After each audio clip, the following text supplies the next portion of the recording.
Hi friends, ಇವತ್ತು ನಾನು ಹಿತ್ತಲವರೆಕಾಯಿ ಪಲ್ಯ ಮಾಡೋದು ಹೇಗೆ ಅಂತ ತೋರಿಸ್ಕೊಡ್ತೀನಿ. ಇದನ್ನು ಹಿತ್ತಲವರೆಕಾಯಿ ಅಂತಲೂ ಅಂತಾರೆ, ಮತ್ತು ಚಪ್ರದವರೆಕಾಯಿ ಅಂತಲೂ ಇದನ್ನು ಅಂತಾರೆ. ನಿಮ್ಮ ಕಡೆ ಏನಂತಾರೆ ಅಂತ ಕಮೆಂಟ್ ಮಾಡಿ.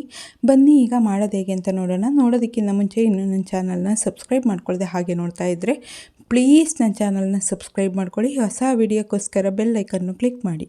ಬನ್ನಿ ಈಗ ಮಾಡೋದು ಹೇಗೆ ಅಂತ ನೋಡೋಣ. ಮೊದಲನೇದಾಗಿ ನಾನಿಲ್ಲಿ ಅರ್ಧ kg ಹಿತ್ತಲವರೆಕಾಯಿನ ತೊಗೊಂಡಿದ್ದೀನಿ. ಇದನ್ನು ವಾಶ್ ಮಾಡಿಬಿಟ್ಟು ಕಟ್ ಮಾಡಿ ಇಟ್ಕೊಳ್ಳೋಣ. ಈಗ ಪಲ್ಯಕ್ಕೆ ರೆಡಿ ಮಾಡ್ಕೊಳ್ಳೋಣ. ಗ್ಯಾಸ್ ಮೇಲೆ ಒಂದು ಬಾಣಲಿನ ಇಟ್ಕೊಂಡಿದ್ದೀನಿ. ಅದಕ್ಕೆ ಒಂದು 2 ಸ್ಪೂನ್ನಷ್ಟು ಎಣ್ಣೆನ ಸೇರಿಸ್ಕೊಳ್ತೀನಿ. ಎಣ್ಣೆ ಚೆನ್ನಾಗಿ ಕಾದ್ಮೇಲೆ 1/4 ಸ್ಪೂನ್ ಸಾಸಿವೆ, 1/4 ಸ್ಪೂನ್ ಜೀರಿಗೆನ ಸೇರಿಸ್ಕೊಳ್ತೀನಿ. ಸಾಸಿವೆ ಜೀರಿಗೆ ಚೆನ್ನಾಗಿ ಚಟಪಟ ಆದಮೇಲೆ ನಾನಿಲ್ಲಿ 1 ಸ್ಪೂನ್ನಷ್ಟು ಕಡಲೆಬೇಳೆನ ಸೇರಿಸ್ಕೊಳ್ತೀನಿ. ಕಡಲೆಬೇಳೆನೂ ಚೆನ್ನಾಗಿ ಫ್ರೈ ಆದಮೇಲೆ ನಾನಿಲ್ಲಿ ಒಂದು 6ರಿಂದ 7 ಹಸಿರುಮೆಣಸಿನಕಾಯಿನ ಸೇರಿಸ್ಕೊಂಡಿದ್ದೀನಿ. ಇದು ಖಾರ ಕಮ್ಮಿ ಇರೋದ್ರಿಂದ ನಾನು ಜಾಸ್ತಿ ಸೇರಿಸ್ಕೊಂಡಿದ್ದೀನಿ. ನೀವು ಖಾರ ಜಾಸ್ತಿ ಇರೋದಾದರೆ ನಿಮಗೆ ಎಷ್ಟು ಬೇಕೋ ಖಾರಕ್ಕೆ ಅಷ್ಟು ಸೇರಿಸ್ಕೊಳ್ಳಿ. ನಾನು 3 ಈರುಳ್ಳಿನ ಮೀಡಿಯಮ್ ಸೈಜು ಕಟ್ ಮಾಡಿ ಸೇರಿಸ್ಕೊಳ್ತಾ ಇದ್ದೀನಿ. ಒಂದು ಸ್ವಲ್ಪ ಕರಿಬೇವನ್ನ ಸೇರಿಸ್ಕೊಂಡು ಚೆನ್ನಾಗಿ ಫ್ರೈ ಮಾಡ್ಕೊಳ್ಳೋಣ. ಈರುಳ್ಳಿ ಮೆಣಸಿನಕಾಯಿ ಎಲ್ಲ ಸಾಫ್ಟ್ ಆಗಬೇಕು, ಅಲ್ಲಿವರೆಗೂ ಫ್ರೈ ಮಾಡ್ಕೊಳ್ಳೋಣ. ಅದಾದಮೇಲೆ ನಾನು ಕಟ್ ಮಾಡಿ ಇಟ್ಕೊಂಡಿರೋ ಹಿತ್ತಲವರೆಕಾಯಿನ ಸೇರಿಸ್ಕೊಳ್ತಾ ಇದ್ದೀನಿ. ನಾನು ತುಂಬ ಚಿಕ್ಕದಾಗಿ ಕಟ್ ಮಾಡ್ಕೊಂಡಿದ್ದೀನಿ. ಈ ರೀತಿ ಮಾಡ್ಕೊಳ್ಳೋದ್ರಿಂದ ಬೇಗ ಬೇಯುತ್ತೆ ಅನ್ನೋದಕ್ಕೋಸ್ಕರ ನಾನು ತುಂಬ ಚಿಕ್ಕದಾಗಿ ಕಟ್ ಮಾಡ್ಕೊಂಡಿದ್ದೀನಿ. ಈಗ ಇದನ್ನು ಚೆನ್ನಾಗಿ ಫ್ರೈ ಮಾಡ್ಕೊಳ್ಳೋಣ.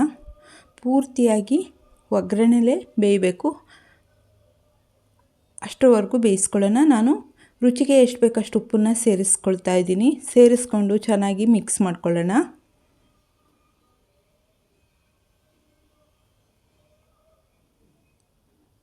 ಇದನ್ನು ಪೂರ್ತಿಯಾಗಿ ಸಾಫ್ಟ್ ಆಗೋವರೆಗೂ ಚೆನ್ನಾಗಿ ಬೇಯಿಸ್ಕೊಳ್ಳೋಣ. ಈಗ ಪೂರ್ತಿಯಾಗಿ ಸಾಫ್ಟಾಗಿ ಬೆಂದಿದೆ, ನೀವು ನೋಡ್ತಾ ಇರ್ಬೋದು.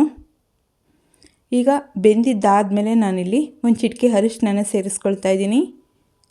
ಒಂದು 1/4 ಸ್ಪೂನಷ್ಟು ಗರಂ ಮಸಾಲಾನ ಸೇರಿಸ್ಕೊಳ್ತಾ ಇದ್ದೀನಿ. ಒಂದು 4ರಿಂದ 5 ಸ್ಪೂನು ತೆಂಗಿನ ತುರಿನ ಸೇರಿಸ್ಕೊಳ್ತಾ ಇದ್ದೀನಿ. ಸೇರಿಸ್ಕೊಂಡು ಇದನ್ನು ಚೆನ್ನಾಗಿ ಮಿಕ್ಸ್ ಮಾಡ್ಕೊಳ್ಳೋಣ.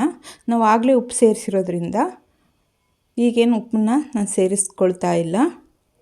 ಈಗ ಇದನ್ನು ಚೆನ್ನಾಗಿ ಮಿಕ್ಸ್ ಮಾಡ್ಕೊಳ್ಳೋಣ.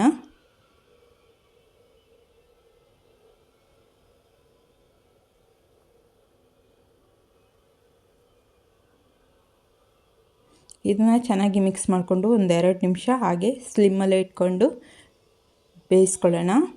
ಅದಾದಮೇಲೆ ಲಾಸ್ಟಿಗೆ ನಾನಿಲ್ಲಿ ಕೊತ್ತಂಬರಿ ಸೊಪ್ಪನ್ನ ಸೇರಿಸ್ಕೊಂಡು ಚೆನ್ನಾಗಿ ಮಿಕ್ಸ್ ಮಾಡ್ಕೊಳ್ತಾ ಇದ್ದೀನಿ. ಚೆನ್ನಾಗಿ ಮಿಕ್ಸ್ ಮಾಡಿಕೊಂಡು ಸ್ಟವ್ನ ಆಫ್ ಮಾಡ್ಕೊಂಬಿಡೋಣ.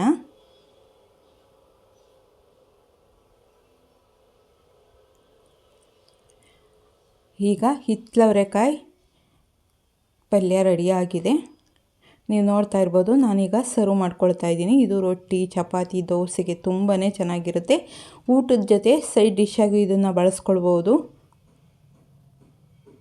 ಆರೋಗ್ಯಕ್ಕೂ ಕೂಡ ತುಂಬಾ ಒಳ್ಳೆಯದು. ಈ ಸೀಸನ್ನಲ್ಲಿ ಇದು ಹಿತ್ತಲವರೆಕಾಯಿ ಎಲ್ಲ ಕಡೆಯೂ ಸಿಗುತ್ತೆ. ಒಂದು ಸಲ ಟ್ರೈ ಮಾಡಿ ನೋಡಿ. ನಿಮಗೇನಾದರೂ ಈ ವಿಡಿಯೋ ಇಷ್ಟ ಆಯಿತು ಅಂದರೆ ಪ್ಲೀಸ್ ಒಂದು ಲೈಕ್ ಮಾಡಿ, ಶೇರ್ ಮಾಡಿ, ಸಬ್ಸ್ಕ್ರೈಬ್ ಮಾಡಿ. ಹೊಸ ವಿಡಿಯೋಕ್ಕೋಸ್ಕರ ಬೆಲ್ ಐಕನ್ನು ಕ್ಲಿಕ್ ಮಾಡಿ. ಯಾರ್ಯಾರು ವಿಡಿಯೋ ನೋಡಿದ್ದೀರೋ ಅವ್ರಿಗೆಲ್ಲ ಧನ್ಯವಾದಗಳು.